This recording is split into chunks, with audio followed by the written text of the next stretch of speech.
आदाब, मैं हूं मुमताज आलम रिजवी। आज आपकी खिदमत में 4 अहम खबरें पेश करूंगा। पहली खबर में बजरंग दलियों की अंबेडकर वादियों ने किस तरह पिटाई की है वो है। दूसरी वीडियो में चुनार की जामा मस्जिद में आग लगाने वालों की गिरफ्तारी की गई है। तीसरी खबर मस्जिद पर पथराव की है और चौथी खबर दंगाई दक्ष की गिरफ्तारी के बाद किस तरह से जंग की बात की जा रही है और ये कौन कर रहा है वो है। इससे पहले मैं मुल्क के हालात पर रोशनी डालूंगा। बिहार का चुनाव खत्म हो चुका है, अब बंगाल में चुनाव होना है। भाजपा ने उसकी तैयारी शुरू कर दी। मगरबी बंगाल इस वक्त चुनावी अखाड़ा बना हुआ है। ममता बनर्जी की पार्टी टीएमसी से विधायक बने हुमायूं कबीर ने ऐलान किया है कि वो अपनी जमीन पर 6 दिसंबर को नई बाबरी मस्जिद की बुनियाद रखेंगे और 3 साल में उसकी तामीर मुकम्मल कर ली जाएगी। 6 दिसंबर का नाम आते ही आप जानते हैं कि 6 दिसंबर 1992 का मामला आंखों के सामने आ जाता है कि जब वहां पे लाखों लाख की भीड़ जमा हुई और कार सेवकों ने वहां बाबरी मस्जिद को शहीद कर दिया गया। बाबरी मस्जिद की शहादत को जाहिर है हम सब जानते हैं कि सुप्रीम कोर्ट ने भी इसे क्रिमिनल ऑफेंस करार दिया है। अब जब ऐलान हुआ है तो इस पर हंगामा खड़ा हो गया। पूरे देश में राम भक्त खड़े हो गए। हुमायूं कबीर अपनी सियासत चमकाने के लिए ऐसा किया या उसको ऐसा करने के लिए किसी ने उकसाया है, कह पाना मुश्किल है, लेकिन पूरे देश में कार सेवक खड़े हो गए हैं। मस्जिद की तामीर से पहले उसको गिराने की बात शुरू हो गई है।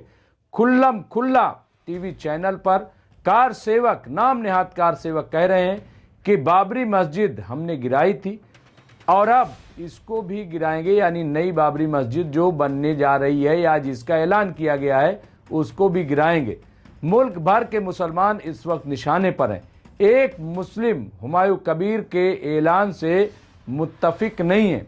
एक भी मुस्लिम हुमायूं कबीर के ऐलान से मुत्तफिक नहीं है। लेकिन सवाल ये है कि क्या हुमायूं कबीर गैर कानूनी काम कर रहा है? क्या सुप्रीम कोर्ट ने बाबरी मस्जिद का फैसला देते हुए कहा कि देश में अब कोई दूसरी बाबरी मस्जिद नहीं बन सकती? अलबत्ता अयोध्या में भी सुप्रीम कोर्ट ने 5 एकड़ जमीन मस्जिद बनने के लिए दी है, जिस पर आधा मुस्लिम जमीन लेने से मना कर रहा है और आधा मुस्लिम चाहता है कि उस पर मस्जिद की तामीर की जाए। सवाल ये है कि अब तक वहां कोई मस्जिद तामीर क्यों नहीं की गई? सवाल ये है कि देश में क्या चल रहा है। पहला जो वीडियो वायरल हुआ है मैं आपको बता दूं कि ये इसकी लोकेशन है गोरगंज, रायसेन, मध्य प्रदेश। हिंदुत्ववादी भीड़ ने जय श्री राम यानी जय श्री का नारा लगाते हुए मस्जिद पर हमला किया। ये सोशल मीडिया पर पोस्ट किया गया है। 6 साल की एक बच्ची से रेप के आरोपी सलमान खान उर्फ नदर की गिरफ्तारी की मांग करते हुए हिंदुत्ववादी भीड़ ने प्रदर्शन के दौरान, मुजाहिर के दौरान एक मुनज़्ज़म तरीके से, सुनियोजित तरीके से मस्जिद को निशाना बनाया और हमने देखा कि किस तरह से भीड़ है। वहाँ पे पुलिस है लेकिन पत्थरबाजी हो रही है। पत्थरबाजी का इल्ज़ाम सिर्फ मुसलमानों पे लगता है कि मुसलमान पत्थरबाज है, मुसलमान पत्थर चलाता है, वो कुछ नहीं देखता। लेकिन यहाँ आप देख सकते हैं कि किस तरह से गैर मुस्लिम जिनके गले में भगवा पट्टा है, गमछा है, जो भी आप कह लीजिए, और वो किस तरह से मस्जिद को निशाना बना रहे हैं, मस्जिद पे पत्थरबाजी कर रहे हैं और पुलिस खामोश तमाशाई बनी हुई है, कुछ भी नहीं कर रही है। अब सवाल ये है कि इन पत्थरबाजों के खिलाफ क्या कार्रवाई होगी? क्या इनके घरों पे बुलडोजर मध्य प्रदेश सरकार चलाएगी? क्या इनके खिलाफ कोई एक्शन लिया जाएगा या एक्शन एक तरफा होगा? ये एक बड़ा सवाल है और वो सवाल आपके पास मौजूद है। अब देखिए कि यहाँ पे क्या होता है। बहरहाल, लेकिन ये बहुत ही ख़तरनाक है जिस तरह की पत्थरबाजी की गई। ज़रूर जो रेपिस्ट है, जो जानी है, उसे गिरफ्तार किया जाए, ये पुलिस की जिम्मेदारी है। लेकिन इसके नाम पे मस्जिद को निशाना बनाया जाना, ये बेहद अफसोसनाक है, ख़तरनाक है।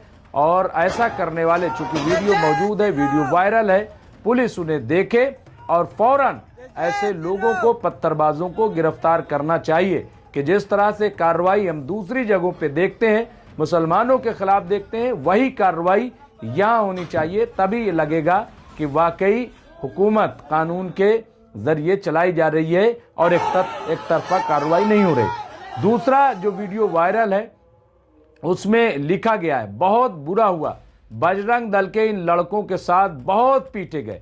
यहाँ पे दिखाया जा रहा है मध्य प्रदेश के जबलपुर में आयोजित अंबेडकर, डॉक्टर भीमराव अंबेडकर साहब के प्रोग्राम में बजरंग दल के तमाम लोग खलल डालने पहुंचे थे, लेकिन मामला उल्टा हो गया, दौड़ा दौड़ा कर पिटाई की गई। अब यहाँ पे आप देखिए कि कल जब डॉक्टर भीमराव अंबेडकर ने जो आइन बनाया था, जो संविधान बनाया था, तो उसका प्रोग्राम आयोजित किया गया था। इस मौके पर तमाम लोग जो है डॉक्टर भीमराव अंबेडकर को खराज अकीदत पेश करते हैं, क्योंकि उन्होंने एक शानदार मुल्क को आइन दिया, एक शानदार संविधान दिया, जिसकी वजह से आज हमारा मुल्क आप देखिए कि कितनी मजबूती के साथ पूरे जमहूरी निज़ाम के साथ खड़ा है और आगे बढ़ रहा है। अब उनकी याद में जो तकरीब की गई कल, जैसा कि हमने बताया, संविधान दिवस के मौके पर जगह जगह प्रोग्राम आयोजित किए गए, मुनक्किद किए गए। वहाँ भी ये प्रोग्राम मुनक्किद किया गया था। इस मौके पर वहाँ पे बजरंग दल के लोग खलल डालने के लिए पहुँचे तो आपने देखा कि उनकी जमकर पिटाई की गई, क्योंकि अंबेडकरवादी जो हैं वो इस मामले में बड़ा सख्त हैं, वो बर्दाश्त नहीं करते और उन्होंने दौड़ा दौड़ा कर इनकी पिटाई की है। बहरहाल, ये जहाँ भी ऐसा होगा यही होगा। ये समझ रहे थे कि शायद ये मुसलमान है या क्या समझ रहे थे, लेकिन ये अंबेडकरवादी हैं, डॉक्टर भीमराव अंबेडकर के मानने वाले। और जहाँ जहाँ अंबेडकरवादी हैं वहाँ किसी की नहीं चलेगी। और ख़ास तौर से जब डॉक्टर भीमराव अंबेडकर की बात आती है तो किसी तरह की बदतमीज़ी बर्दाश्त नहीं की जाएगी, बर्दाश्त नहीं करनी चाहिए। तो ये वीडियो वायरल हो रहा है, तमाम चल रहा है और इसमें बजरंग दलियों की पिटाई को आप देख सकते हैं। तीसरा वायरल वीडियो जिसमें कहा गया है कि मैं पूछना चाहता हूं उत्तर प्रदेश पुलिस से, क्या थाने में बैठकर कायर जैसे फुसफुसाहट वाली आवाज़ में इस तरह की भड़काऊ वीडियो बनाना और जंग की बात करना, कौन सी जंग? पुलिस ने गिरफ्तारी की है, उसके खिलाफ जंग न ख़त्म होने की बात कहना और लोगों को धर्म के नाम पे, मज़हब के नाम पर भड़काने की कोशिश करना अपराध नहीं है क्या?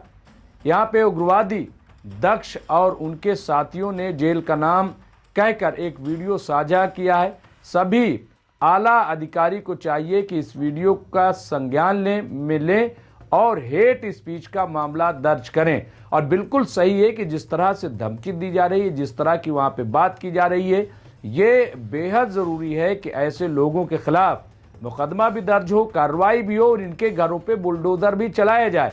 क्योंकि और ये पुलिस ने जो अरेस्टिंग की है उसके लिए वाकई पुलिस उत्तर प्रदेश की काबिल मुबारकबाद है। कई ऐसे मौके आए हैं जो मैं जानता हूँ, अयोध्या का कश्मीरी मोहल्ला हो वहाँ की अरेस्टिंग, या सहारनपुर में वहाँ पे इस तरह की अरेस्टिंग, या कई ऐसे लोग जो गैर मुस्लिम हैं लेकिन गलत कर रहे थे उनकी अरेस्टिंग, ये उत्तर प्रदेश की पुलिस ने किया है। और जहाँ मुझे लग रहा है कि सियासी दबाव नहीं होता वहाँ पुलिस अच्छा काम करती है। यहाँ दक्ष को गिरफ्तार किया गया, लेकिन ये थाने में बैठे लोग जो गिरोह की शक्ल में बैठे हैं, जिस तरह की बातें कर रहे हैं, धमकी दे रहे हैं और जंग की बात कर रहे हैं, एक ख़ास तबके को सनातन के नाम पे भड़काने का काम कर रहे हैं, तो इनके खिलाफ यकीनन सख्त से सख्त कार्रवाई होनी चाहिए और इन पर मुकदमा दर्ज किया जाना चाहिए। चौथा वायरल वीडियो जो बहुत इम्पोर्टेंट है, इसकी लोकेशन चुनार मिर्ज़ापुर उत्तर प्रदेश की है और ये वीडियो 25 नवंबर यहाँ पे बताया जा रहा है। जो वायरल वीडियो है कि 25 नवंबर को जामा मस्जिद में आगजनी की गई है। 5 चरमपंथी रणजीत सेठ, रोहित गुप्ता, गणेश उर्फ कृष्णा निवासी, प्रिंस मौर रोशन ने जामा मस्जिद का गेट तोड़ दिया और विस्फोटक पदार्थ का इस्तेमाल करके मस्जिद में आग लगा दी। विस्फोटक पदार्थ का इस्तेमाल करके मस्जिद में आग लगा दी। यहाँ पे आप देखिए, ये सोशल मीडिया पे जो चल रहा है उसमें ये बात कही गई है। पुलिस पूछताछ के दौरान उन्होंने अपना जुर्म कबूल कर लिया है कि किस तरह से उन्होंने विस्फोटक के जरिए वहां पे आग लगाने का काम किया है। अब आप बताइए, इसको क्या कहेंगे? क्या ये आतंकवादी हमला नहीं? क्या मस्जिद में इस तरह से विस्फोट करना, वहां आग लगाना, उसे नुकसान पहुंचाने की कोशिश करना, इसे क्या कहेंगे आप? क्या इसे सिर्फ दंगा कहेंगे? दंगा नहीं है। अगर देखा जाए तो ये उसी तरह का विस्फोट है जैसा कि दूसरी जगह होता है, तो आखिर इनको गिरफ्तार कर लिया गया है। लेकिन देखिए, अफसोस की बात है कि पूरा मीडिया खामोश, कहीं से कोई आवाज नहीं उठ रही। एक जगह मगरबी बंगाल में वो जो हुमायूं कबीर बावला हो गया है, विधायक है, वो किसके दबाव में क्या कर रहा है मुझे नहीं पता, लेकिन पूरे देश में हंगामा है। लेकिन यहाँ चुनार की शाही जामा मस्जिद में आप देखिए कि आग लगाई गई विस्फोटक के जरिए, लेकिन पूरा मीडिया खामोश है। क्या कहीं कोई वीडियो न्यूज दिखाई गई? क्या किसी नेशनल चैनल ने इस पर डिबेट कराई? कहीं नहीं कराई, कुछ भी कोई नहीं कर रहा है। पुलिस ने उन्हें अरेस्ट कर लिया, पूछताछ में वो बात भी सामने आ गई, लेकिन खबर सिरे से गायब है। इसलिए मैं आपकी खिदमत में ये खबर पेश कर रहा हूं। ये सोशल मीडिया पे चल रहा है और आप तमाम हजरात की जिम्मेदारी है कि पुलिस को सलूट भी किया जाए और ये डिमांड की जाए कि ऐसे लोगों के खिलाफ सख्त से सख्त कार्रवाई हो। यूएपीए के तहत इन्हें अरेस्ट किया जाए, गिरफ्तार किया जाए और सरकार जो है वो कड़ी से कड़ी कार्रवाई करे। इनके घरों पे भी बुलडोजर चलाया जाए। यहाँ पे कहा गया है, मैं पुलिस की कार्रवाई को सलाम करता हूँ और अगर इस तरह की कार्रवाई हर जगह हो तो माहौल ठीक हो सकता है। चुनाव ठीक है, लेकिन भारत सरकार और भाजपा का हर समय चुनावी मोड में रहना देश के लिए ठीक नहीं है। मैं मुमताज़ आलम रिजवी अब इजाज़त चाहता हूँ। बहुत बहुत शुक्रिया। खुदा हाफिज। देखते रहिए एमएमसी न्यूज़ इंडिया। बहुत बहुत शुक्रिया।